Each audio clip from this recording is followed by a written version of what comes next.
No, no, assolutamente no, piuttosto esco in bicicletta, ma anche quella, guarda, dopo un inverno passato sui rulli o comunque di allenamento, prima di riprendere a fare sport passare almeno qualche settimana. Davide Ghiotto, dopo le fatiche delle Olimpiadi, esclude per un po' qualsiasi forma di allenamento per dedicarsi al più che meritato riposo e all'affetto della famiglia e dei suoi cari che lo hanno fin qui sostenuto. Tra questi sicuramente i concittadini di Altavilla, dove Davide è nato nel 1993, che hanno voluto tributargli il loro grazie con una targa consegnata dal sindaco in sala consigliare. Intanto ringrazio tutti per avermi sempre sostenuto, soprattutto durante le Olimpiadi ho sempre visto dei commenti positivi sia nell'ambito social, comunque su di me sono sempre stati dei feedback abbastanza positivi anche nonostante magari i risultati all'inizio non fossero stati così ottimali e quindi ringrazio tutti.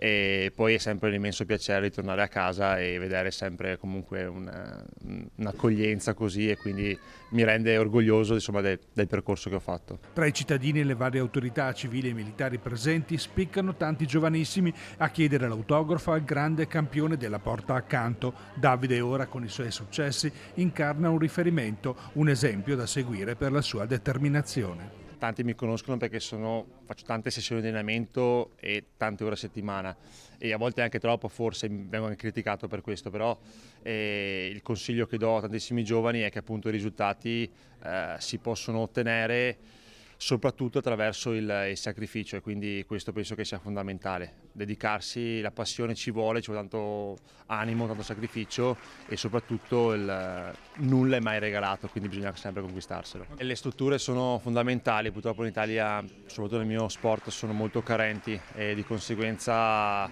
si spera che per il futuro si possa avere la possibilità di creare nuove strutture per incentivare i giovani. Ultimo del pensiero, la gioia dei suoi cari, suo figlio. È gioia immensa perché ovviamente sono sempre lontano da casa e quindi soprattutto condividere con loro le emozioni di una vittoria olimpica è immenso.